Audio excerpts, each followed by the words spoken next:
sonu itibariyle Bilgilerin Kurulu üyesiyim aynı zamanda. Son 2 dönem bizi çok kısa zamanda haritadan silerler. Siler ahlakın sefaleti diye. İyi bir filozof, adamın çok sevdiği tespiti var. Partiden de katkıda bulunmak, sağ süreçte partiye götürülerek Batın her yerde bunu tekrarlıyorlardı. Memleket tamamıyla istikrarsızlığa mahkum oldu. Sonrasında getirilen bir iki padişah da sultan da o kavramın ötesine geçemedi. Bunu sürüklemeye çalıştığını hep görebiliyoruz.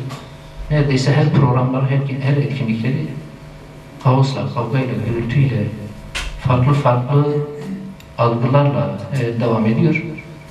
İşleri ve yerli işbirlikçileri toplam günümüzde şu anki yönetimi, iktidarı, Cumhurbaşkanı hükümetini düşürmeyi merkezlerine almışlar. Toplumu da bunun üzerinden motive etmeye çalışıyorlar. Kendilerini de motive etmişler.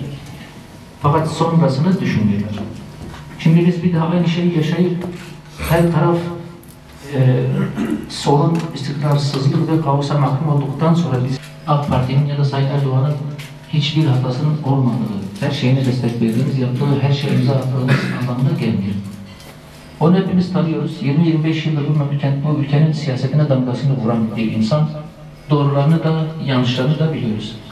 Biz doğruya doğru diyen bir kısım abilerimizle, arkadaşlarımızla tanıştık. Daha önce ziyaret ettim kendilerini. Fakat önemli bir kısmıyla daha tanışma fırsatı olmadı. Yeni tanışıyoruz. Bu da vesile olur.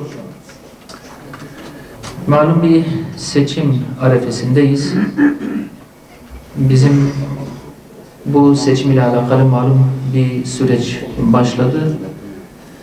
Hem bu konuyu konuşmak, hem tanışmak, hem Gaziantep'i değerlendirmek, hem Türkiye'yi konuşmak, hem de biraz da sizinle hasbihal etmek ve sizden istifade etmek anlamında aslında buradayım. Siz Gaziantep'in en seçkin kardeşlerimiz, abilerimizsiniz, siyaseti iyi okuyorsunuz.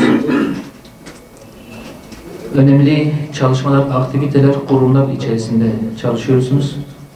Memleketin nabzını iyi tutuyorsunuz. Bu anlamda bu süreçte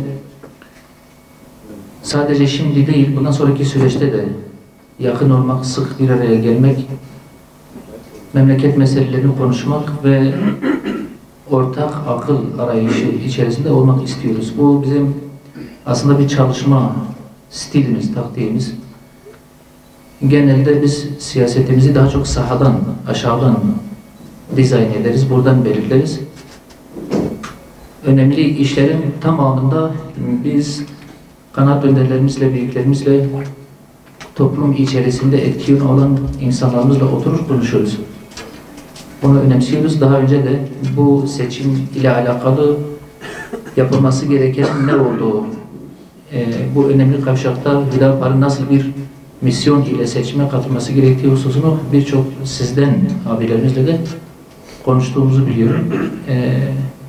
O zaman da çok değerli katkılarda bulundunuz. İnanıyorum bundan sonraki süreçte de çok önemli katkılarda bulunursunuz. Neticede bu memleket hepimizin ve hepimizin söyleyecek sözü olmalı diye düşünüyoruz.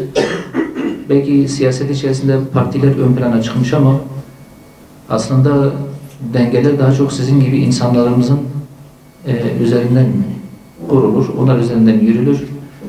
Topluma da daha çok sizin gibi abilerimiz topluma öncülük eder, yön verir, doğruyu yanlışı gösterir, istikamet verir diye düşünüyoruz. Doğru yolu göstereceğini düşündüğümüz, memleketin faydasını, geleceğini düşünen, bize abilik yapacağını düşündüğümüz herkesten görüş aldık. Ben gönül rahatlığıyla net olarak ifade edebilirim ki bizim kararımız neredeyse ortak payda şeklinde herkesin ifade ettiği tavsiye ettiği bir karar oldu. Kararımız da partiden ziyade, yani parti menfaatinin ön plana çıkarılmasından ziyade memleketin geleceğinin, yeni yüzyılın inşasının sürecinde katkıda bulunmak, sağlıklı bir seçim süreci geçirmesini sağlamak ve memleketimizin maksimum faydasını düşünerek almış bir karar. Tabii bu kendi değerlendirmelerimiz.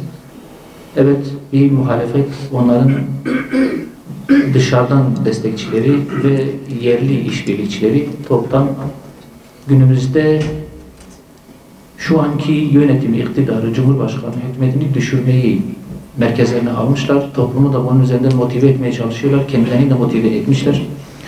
Fakat sonrasını düşünmüyorlar. Şimdi biz bir daha aynı şeyi yaşayıp her taraf sorun, istikrarsızlık ve kaosa mahkum olduktan sonra dizimizi dövüp hiç sonrasını düşünmedik gibi bir duruma düşmek istemiyoruz. Süreci biraz buna benzetiyoruz. Türkiye'nin geleceğine dair muhalefetin bir ikna edici, teşvik edici, doyurucu bir stratejisini doğrusu görmüyoruz. Türkiye'nin Erdoğan'dan daha fazla hizmet edebileceği yönde bir anlayış, bir kanaat oluşturmuş.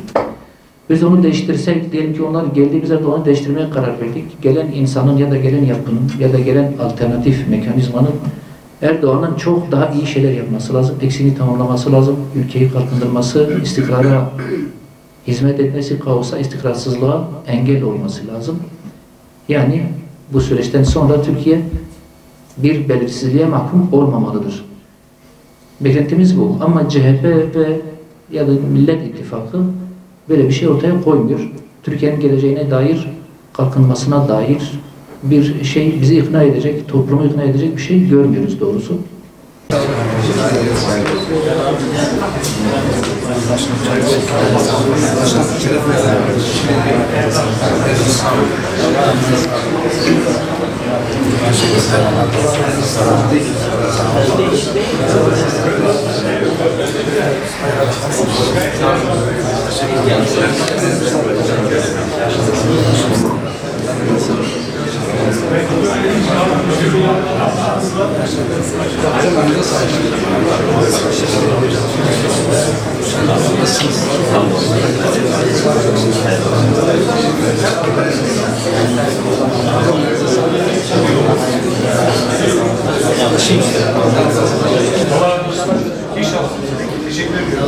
Görüşmek üzere. İyi akşamlar diliyorum. Hocam şerefler. Teşekkür ediyorum. Sağ olun. Çok kadar göre.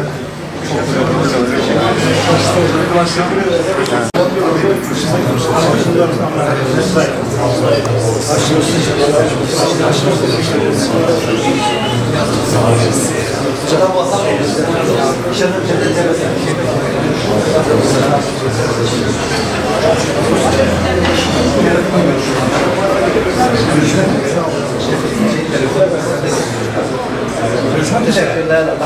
Allah razı olsun. Sağ olun. Allah razı olsun. Sağ olun. Hayırlı akşamlar diliyorum. Allah'a emanet olun. Allah'a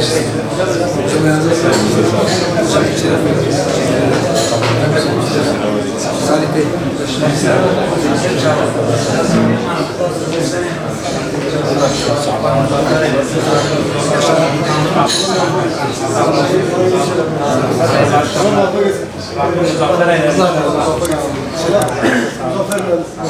Allah razı olsun.